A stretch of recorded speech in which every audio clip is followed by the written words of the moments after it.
Welcome बच्चों numerical practice में। और अब हम आगे के न्यूमेरिकल प्रैक्टिस करेंगे।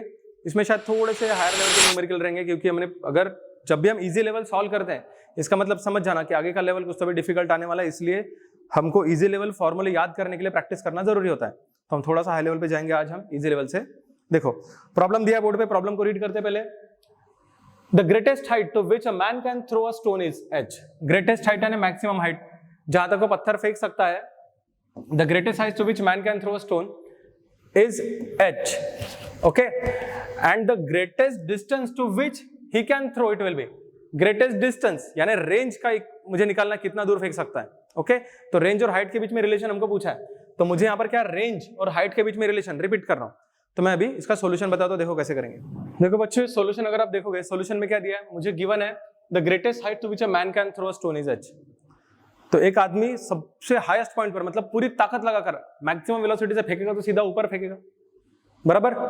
मैक्सिमम हाइट कैसे, तो 90 डिग्री पर फेंकोगे तो maximum height, okay. Maximum range 45 degree पर, तो उसने 90 डिग्री पे फेंका ऐसा ऊपर, फेंक के देखा। अब उसी ताकत से अगर पत्थर को मैक्सिमम रेंज के लिए फेंकेगा 45 डिग्री पर, तो क्या रिलेशन होगा हाइट और रेंज में, मुझे ये पूछा था क्वेश्चन में। तो अब देखो यहां पर क्या है, maximum height will be at theta 90 degree. ये 90 डिग्री मैंने ये रेंज के इक्वेशन में पुट किया, जिसे मुझे रेंज मिली u स्क्वायर बाय जी। मतलब सेम ताकत या सेम वेलोसिटी से जब मैं 45 डिग्री पे फेंकूंगा तो मुझे रेंज ये मिलेगी। याद रखो 90 डिग्री फेंकने पर कोई रेंज नहीं मिलती, जहां तुमने बॉल फेंका वही गिरेगा, वो वहां रेंज नहीं मिलती।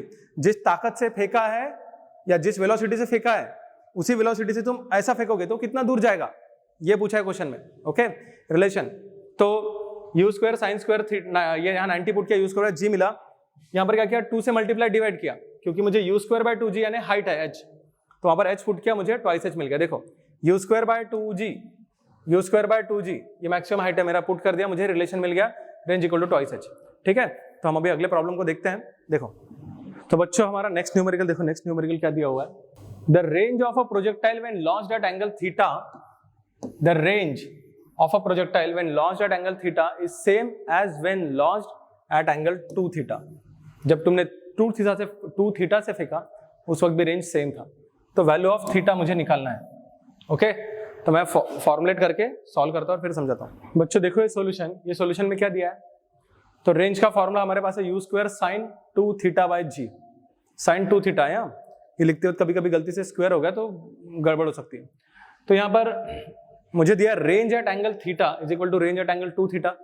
तो मैंने क्या किया, यहाँ पर थीटा और 2 थीटा पुट किया, थीटा पुट किया, ये 2 थीटा, ये थीटा की जगह थीटा पुट किया और थीटा की जगह 2 थीटा पुट किया। पुट करने के बाद मुझे क्या मिला, sine 2 theta is sine 2 of 2 theta. अब साइन 2 थीटा यानी होता है 2 साइन थीटा कॉस थीटा, और sine 2 of 2 theta is 2 sine 2 theta cos theta.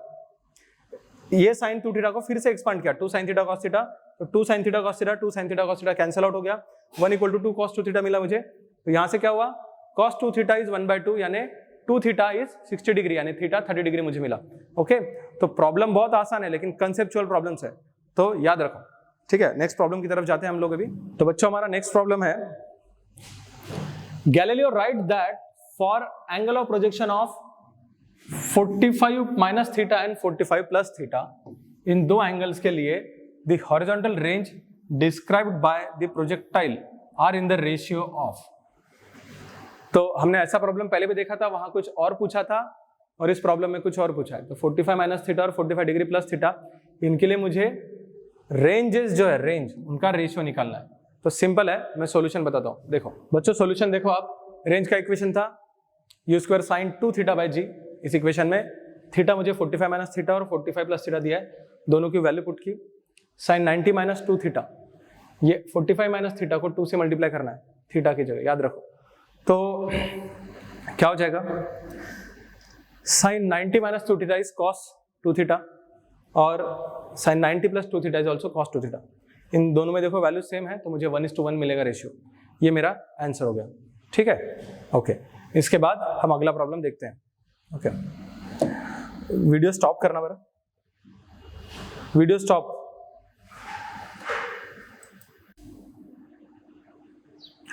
तो बच्चों हमारा नेक्स्ट प्रॉब्लम है, A stone is thrown at an angle of theta with the angle theta with the horizontal reaches a maximum height of h. एक stone को throw किया with an angle theta and it reaches maximum height h, then the time of flight of the stone will be. हमको time of flight निकालना है, तो कैसे निकालेंगे मैं बताता हूं. तो बच्चों इसका सॉल्यूशन देखो, h is equal to u square sine square theta. मेरे पास हाइट का इक्वेशन दिया है और time twice u sine theta by G. अब हमको यहाँ पर टाइम और हाइट में रिलेशन पूछा है, तो हम क्या करेंगे, उनका रेशियो लेंगे. अब यहाँ पर देखो क्या किया, टी स्क्वायर लिया. टी स्क्वायर सिर्फ इसलिए लिया कि ये टर्म कैंसिल आउट हो सके, दैट्स इट. नहीं किया तो भी चलता है, एच बाई टी लिया तो भी. तो यहाँ पर 4 square sine square theta by g square put किया और हाइट जो थी, हाइट का फॉर्मूला पुट किया. पुट करने के बाद टर्म्स कैंसिल आउट होके मुझे 8 बाई जी मिला, यानी t is equal to 2√2g into h. तो मेरा ऑप्शन बी इसका करेक्ट आंसर है. अभी अगले प्रॉब्लम की तरफ जाते हैं. देखो बच्चों ये प्रॉब्लम कैसा दिया हुआ है. A projectile can have same range from two angle of projection. दो angle of projection same initial speed can give same range. Same velocity से दो अलग अलग एंगल पर अगर थ्रो करता हूं मैं, तो मुझे रेंज सेम मिल सकती है. तो if h1 and h2 be the maximum height at the respective angles, then what is the relation between the range. Range same है तो दोनों हाइट का मिला के रेंज और दोनों हाइट एट डिफरेंट एंगल में रिलेशन क्या आएगा वो हमको बताना है. तो बच्चों ये सॉल्यूशन की तरफ जरा ध्यान दो. क्या मुझे रेंज का इक्वेशन दिया था, u square sine two theta by g. Equation दिया नहीं, मुझे पता है. अब जो फाइंड करने बोला, रेंज और सेम रेंज में दो एंगल थीटा और 90 माइनस थीटा पर फायर करने पर दोनों के हाइट, ये थीटा यहाँ गया, 90 माइनस थीटा सपोज यहाँ गया, तो दोनों हाइट और रेंज में क्या रिलेशन होगा वो निकालना है. तो क्या किया, मुझे पता है कि रेंज जो है वो दो एंगल के लिए सेम हो सकती है, थीटा और 90 माइनस थीटा. फिर क्या किया मैंने, पहले h1 हाइट 1 निकाला फॉर एंगल थीटा और हाइट 2 निकाला for 90 minus theta. Sine 90 minus theta यानी कॉस थीटा होता है, वो पुट किया. पुट करने के बाद मैंने क्या किया, यहाँ देखो सब h1 इंटू h2 है, h1 इंटू h2 किया. तो h1 इंटू h2 करने के बाद ये देखो h1 इंटू h2 करोगे तो u स्क्वायर बाय जी को मैंने बाहर लिया, तो यहाँ से u स्क्वायर बाय 2g बाहर लिया, उसका स्क्वायर ले लिया. ठीक है, दो बार है टर्म मल्टीप्लाई किया है और sign square theta into cos square theta अंदर बचेगा. तो मैंने 4 से मल्टीप्लाई और डिवाइड किया ब्रैकेट के अंदर, तो ये हो जाएगा 2 times sign theta cos theta का होल स्क्वायर, यानी साइन स्क्वायर 2 थीटा हो जाएगा. मुझे दो बार मिलेंगे ये. ठीक है, साइन स्क्वायर 2 थीटा मिलेगा और 4 इंटू 4, ये 2 का स्क्वायर 4, 16. सॉल्व करने के बाद मुझे क्या वैल्यू मिलेगी, जब इसको तुम आगे सॉल्व करोगे तो u square sine 2 theta by G का होल स्क्वायर, यानी मेरा होता है रेंज. तो रेंज पुट कर दिया, इसलिए मैंने पहले रेंज का फॉर्मूला लिखा यहाँ पर कि यहाँ सब्स्टिट्यूट करके दिखा सकूं इंटू 1/16 और मुझे मिल जाएगा range is 4 times under root of h1 into h2, यानी ऑप्शन डी मेरा करेक्ट ऑप्शन है इसका. ठीक है, तो ये प्रॉब्लम का सोल्यूशन एक बार आप देख लो वापिस. इस तरीके से इसका सोल्यूशन है और इसको ट्राई करो, अपने अच्छे और डाउट पूछो. हम इसके अगले प्रॉब्लम की तरफ जाते हैं अभी इस सीक्वेंस में. अब बच्चों क्वेश्चन देखो, क्वेश्चन क्या दिया है, a particle is moving on a circular path of 10 metre radius. Radius दिया मुझे 10 metre. Okay, at any instant of time it speed is 5 metre per second square. ये 5 मीटर पर सेकंड स्क्वायर है वो. ठीक है, and the speed is increase at a rate of 2 metre per second square. तो पहले 5 metre per second speed थी at an instant, और speed increase at rate of 2 metre per second square, यानी मुझे एक्सेलरेशन दिया हुआ है, एक्सेलरेशन गिवन है. ठीक है, at this turn the magnitude of net acceleration will be. अब मुझे आपको पता है कि पार्टिकल जब सर्कल में घूमता है ना बेटा, तो सर्कल में अगर ऐसा घूम रहा है तो यहाँ टेंजेंशियल और ये सेंट्रीपिटल, इसको नॉर्मल भी बोलते हैं. Normal acceleration, radial acceleration, centripetal acceleration, ये तीनों टर्म है. ये v स्क्वायर बाय r, ठीक है, और ये dv बाय dt. तो हम देखते हैं कैसे करना है आगे, इसको सॉल्यूशन देखते हैं. देखो बच्चों सॉल्यूशन क्या है इसका. इन प्रॉब्लम्स में एक चीज ध्यान में रखो, यहाँ पर मुझे velocity, tangential acceleration, radial acceleration या नॉर्मल एक्सेलरेशन, देखो नेट एक्सेलरेशन है under root of 80 square plus AR square है हमारे लिए. ठीक है, पार्टिकल मेरा जब सर्कल में घूमेगा तो यहाँ पर टेंजेंशियल एक्सेलरेशन और ये मेरा रेडियल एक्सेलरेशन. याद रखना पार्टिकल को वेलोसिटी ये डायरेक्शन में, वेलोसिटी ये डायरेक्शन में है, याद रखो वेलोसिटी ये डायरेक्शन में, भूलना मत. ठीक है, और ये डायरेक्शन में इधर सेंट्रीपिटल फोर्स है या रेडियल या नॉर्मल एक्सेलरेशन ये डायरेक्शन में. अभी क्या करेंगे, radial acceleration and normal acceleration होता है. मुझे वेलोसिटी दी है 5 मीटर पर सेकंड. ठीक है, और tangential acceleration 2 metre per second square दिया है. तो नॉर्मल एक्सेलरेशन या रेडियल एक्सेलरेशन है v स्क्वायर बाय r, तो ये जो वेलोसिटी दी हुई है, याद रखो ये वेलोसिटी से मैंने रेडियल एक्सेलरेशन निकाला या नॉर्मल एक्सेलरेशन v²/r निकाल लिया 2.5 मीटर पर सेकंड स्क्वायर। मेरे को टेंजेंशियल एक्सेलरेशन गिवन है, ठीक है, the rate of increasing speed 2 metre per second, ठीक है। याद रखो बॉल अंदर की तरफ नहीं आ रहा है, फोर्स अंदर की तरफ है, बॉल इधर जा रहा है, तो एक्सेलरेशन जो दिया है और वेलोसिटी जो दी है, टेंजेंशियल एक्सेलरेशन और वेलोसिटी दी हुई है। यहाँ वैल्यू पुट किया हमने फॉर्मूले में और वैल्यू हमको 3.2 मिल गई, ये ऑप्शन करेक्ट है इसका, ठीक है। ये इसकी हिंट है। अब हम अगले प्रॉब्लम की तरफ जाते हैं, ध्यान से सुनना अगला प्रॉब्लम। बच्चों अगला प्रॉब्लम फोकस करना, अगला problem, a small body of mass m slides without friction. देखो m slides, okay, m slides without friction, without friction slide कर रहा है बॉल, यानी बॉल जाएगा ऐसा, okay, from the top of a hemispherical cup of radius r as shown in the figure, इसका radius r है, if it leaves the surface to the cup at vertical distance h below the highest point. मतलब क्या होता है कि वो जब यहां से यहां पर पहुंचेगा, ये पॉइंट पर पहुंच गया तो सट से नीचे गिर जाएगा, ठीक है, फिर वो जमीन से नहीं टच, वो डायरेक्ट नीचे गिर जाएगा, ठीक है। देन उस पॉइंट पर कौन सा रिलेशन हमारा मैच करता है ये हमको बताना है। तो पहले मैं डायग्राम समझाऊंगा, उसके बाद हम आगे जाएंगे। देखो क्या कैसे करेंगे। तो बच्चों डायग्राम को समझो पहले। डायग्राम में क्या दिया है, मास यहाँ पर है तो mg नीचे की तरफ रहेगा और नॉर्मल रिएक्शन इधर रहेगा। अगर mg इधर है सपोज, तो वर्टिकल हाइट के साथ ये जो लाइन है, मैंने क्या किया, पॉइंट जहां पर आएगा वहां से एक लाइन ज्वाइन की और इस एंगल को मैंने थीटा ले लिया। तो अगर ये एंगल मेरा थीटा है तो ये वाला एंगल भी थीटा हो जाएगा, तो ये mg, तो इस तरफ क्या आएगा mg cos थीटा। मतलब ये बॉडी सर्कल में घूम रही है, किसी भी बॉडी को सर्कल में घूमने के लिए सेंट्रीपिटल फोर्स चाहिए। तो सेंट्रीपिटल फोर्स यानी mv²/r is provided by mg cos theta, okay. यहां पर ये हिंट बनेगा इसका। तो हम आगे का सॉल्यूशन देखते हैं, ओके। देखो बच्चों, ये प्रॉब्लम का सॉल्यूशन ज्योमेट्रिक और मैथमेटिकल दोनों तरीके से। तो ये डायग्राम में पहले देखो, हमने इस पॉइंट को कनेक्ट किया था इसके साथ, ये एंगल थीटा लिया था, ये अगर r है और ये मुझे दिया था ऑलरेडी ये h है करके, ये गिवन है, ये हाइट h है और मुझे h और रेडियस में रिलेशन चाहिए था यहाँ पर। तो ये r - h है और ये r है, तो यहाँ से cos थीटा क्या मिल गया, r - h upon r adjacent by hypotenuse. और सिमिलरली मुझे ये मेरा mg नीचे था, mg cos थीटा इधर, तो mg cos theta is necessary centripetal force यानी mv²/r is equal to mg cos theta. Equate कर लिया था इसके पहले, इसमें थोड़ा सा स्लाइड को आप बैक करके देख सकते हो आप, थोड़ा सा टाइम पीछे करके। तो mm कैंसिल हो गया, v² is rg cos theta मिला मुझे। तो cos थीटा की वैल्यू मैंने यहाँ से जो निकाली है, ये cos थीटा यहाँ सब्स्टिट्यूट किया, सब्स्टिट्यूट करके r कैंसिल किया। आप देखो टॉप पॉइंट से जब वो स्लाइडिंग स्टार्ट करेगा तो वो पहले रेस्ट पे था, ठीक है, तो उसकी इनिशियल वेलोसिटी जो थी वो 0 थी। मेरे पास v² equal to u² plus twice s formula है, इस फॉर्मूले में मैंने वो 0 पुट किया, ये जो u है 0 पुट किया, और v की जगह मुझे v² g into r - h value put किया। ये 2 एक्सेलरेशन विल बी g और डिस्प्लेसमेंट मेरा h रहेगा, वर्टिकल डिस्प्लेसमेंट। ये r - h है, ये ट्वाइस h है, हमको ऐसे r का इक्वेशन मिल गया।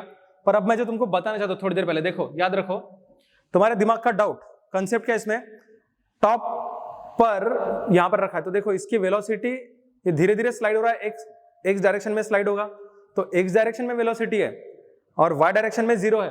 तो ये जो इक्वेशन है ये मैंने वाई डायरेक्शन के लिए लगाया है, याद रखना ये चीज, ये इंपॉर्टेंट है, इसलिए मैं थोड़ी देर पहले यहाँ पर तुमको वो बोलना चाहता था, अभी बता रहा हूँ तुमको, ठीक है। तो ये वाई डायरेक्शन के लिए इक्वेशन लगाया हुआ है, ओके। तभी हमने यहाँ पर एक्सेलरेशन की जगह डायरेक्ट जी पुट किया है। एक्स डायरेक्शन में एक्सेलरेशन, यहाँ पर उसकी बात नहीं चल रही, हमको हाइट निकालना है, ओके, हमको ये डिस्टेंस नहीं पूछा है, ओके। तो हम अगला न्यूमेरिकल देखते जरा। तो बच्चों हमारे अगले न्यूमेरिकल में क्या दिया है, the figure shows a circular path of moving particle. एक पार्टिकल है जो सर्कल में घूम रहा है, एक पार्टिकल है जो सर्कल में घूम रहा है। If the velocity of the particle at some instant is v - 3i - 4j, through which quadrant is the particle moving when clockwise and anti-clockwise respectively। ये सिंपल प्रॉब्लम एकदम, क्वेश्चन समझ गया तो आंसर बहुत आसान है। क्या दिया है, वेलोसिटी इस क्वाड्रेंट में -3i, मतलब -3i मेरा इधर रहेगा और -4j इधर, मतलब वो भी यहां पर कहीं तो भी है, वो मेरा थर्ड क्वाड्रेंट में है। तो इसने बोला है कि जब वो क्लॉकवाइज जाएगा, क्लॉकवाइज यानी ऐसे जाएगा तो सेकंड क्वाड्रेंट की तरफ जा रहा है, और एंटी क्लॉकवाइज जाएगा तो फोर्थ क्वाड्रेंट की तरफ जा रहा है। क्लॉकवाइज के लिए वो जाएगा सेकंड क्वाड्रेंट और एंटी क्लॉकवाइज के लिए जाएगा फोर्थ क्वाड्रेंट। ये इसका आंसर है। ठीक है, हम अगले प्रॉब्लम की तरफ जाते हैं। अब देखो बच्चों ये problem, a point P moves in counter clockwise direction. Point P जो है वो काउंटर क्लॉकवाइज डायरेक्शन में मूव हो रहा है। Okay, as shown in the figure the movement of P is such that it sweeps out length. देखो length दिया है s equal to t cube plus 5 and here s is in metre, t is in second. Okay, equation दिया है मेरे को parametric form में। The radius of the path is 20 metre, उसका radius दिया है। The acceleration of P when t is 2 second, मुझे acceleration निकालना है पार्टिकल का। अब देखो जब भी सर्कुलर मोशन परफॉर्म करता है पार्टिकल तो उसको टेंजेंशियल और रेडियल दो एक्सेलरेशन होंगे। तो हम इस प्रॉब्लम को सॉल्व करते हैं और समझते हैं क्या है इसके अंदर। ओके, देखो तो बच्चों सॉल्यूशन देखो, हमको इक्वेशन ऑफ डिस्प्लेसमेंट दिया था, हमको डिस्प्लेसमेंट का इक्वेशन दिया था और रेडियस गिवन था। डिस्प्लेसमेंट के इक्वेशन में से वेलोसिटी निकाल ली। ओके, वेलोसिटी या टेंजेंशियल वेलोसिटी होती है, उससे मैंने टेंजेंशियल एक्सेलरेशन निकाल लिया 60। इन दोनों में मुझे पूछा है at t equal to 2 second, तो 2 सेकंड पुट करके मैंने एक्सेलरेशन और वेलोसिटी निकाल ली। मुझे टेंजेंशियल वेलोसिटी अगर पता है तो रेडियल एक्सेलरेशन v²r होता है, तो v²r velocity is eight 2 second है, तो रेडियल एक्सेलरेशन भी एट 2 सेकंड होगा। रेडियल एक्सेलरेशन मिल गया, टेंजेंशियल एक्सेलरेशन मुझे मिल गया है, इसमें पुट करो और आंसर निकलेगा तुम्हारा 12 metre per second square. Okay, हम अगले प्रॉब्लम की तरफ जाते हैं। बच्चों ये क्वेश्चन जो है देखो, 2 particle A and B, A और B है, स्टार्ट एट ओरिजिन, ओरिजिन से स्टार्ट हुए। कहां से स्टार्ट हुए? ओरिजिन से स्टार्ट हुए। And travels in opposite direction along the circle, travel in opposite direction along the circle, इस तरह से घूम रहे हैं विथ कांस्टेंट स्पीड। VA का स्पीड 0.7 है और VB का speed 1.5 metre per second square. Determine the time when they collide, and मुझे टाइम निकालना है and the magnitude of the acceleration of B just before collision happen, collision होने के पहले उसका एक्सेलरेशन क्या था निकालना है। तो कैसे करेंगे हम देखते हैं इसको। तो बच्चों देखो सॉल्यूशन क्या है, let they meet after time t। अगर वो ऐसे जा रहे हैं तो let they meet after time t। देखो ऐसा मिलेगा, वो देखो ये B की स्पीड ज्यादा है तो ऐसा मिलेगा, तो दोनों के दोनों मिले after time t। And they start from origin, तो ओरिजिन से स्टार्ट हुए मतलब क्या हुआ है, डिस्टेंस ओरिजिन से स्टार्ट हुए, तो ये दोनों का डिस्टेंस मिला के सर्कमफरेंस ऑफ सर्कल मिलेगा। ठीक है, तो distance travelled by B plus distance travel by A is equal to 2πr हो जाएगा। तो डिस्टेंस यानी होता है स्पीड इनटू टाइम, तो VB की स्पीड इनटू ये टाइम, और देखो जितने टाइम में ये यहाँ पहुंचेगा उतने टाइम में यहाँ पहुंचेगा। देखो दोनों सेम टाइम पे मिलेंगे जब भी, याद रखो। ऐसा एक प्रॉब्लम हमने प्रीवियसली किया है, वो एक बॉय वो ऐसा परपेंडिकुलर जा रहा था और दूसरा उसको ऐसा हिट कर रहा था, तो टाइम सेम होता है ऐसे केस में। Okay, this is another type of problem, same problem लेकिन थोड़ा सा डिफरेंट है। तो मैंने VB इंटू टी और VA इंटू बी मतलब distance travel by B distance travel by A is equal to 2πr हो जाएगा। इस इक्वेशन को सॉल्व करके मैंने टाइम निकाल लिया कि कितने टाइम में मिलेंगे। 14.3 सेकंड बाद वो कहीं तो भी यहाँ पर, ये ऐसे यहाँ पर वो मिलेंगे, यहाँ मिलेंगे सपोज कहीं तो भी। अब मुझे टाइम पूछा था और उसके बाद सेकंडली पूछा था, टाइम मुझे मिल गया। अब पूछा था एक्सेलरेशन, एक्सेलरेशन मतलब v²/b, तो VB मुझे पता है 1.5, पुट किया, मुझे टाइम और रेडियस भी पता है, एक्सेलरेशन मुझे मिल गया 0.45। तो मेरा जो क्वेश्चन है ये क्वेश्चन था हमारा। ठीक है, ये क्वेश्चन था और हमने उसका सॉल्यूशन देख लिया है, उसका आंसर भी हमको मिल गया है। ठीक है, तो इसके बाद के प्रॉब्लम हम नेक्स्ट सेशन में देखेंगे। आज ये स्टॉप करते हैं।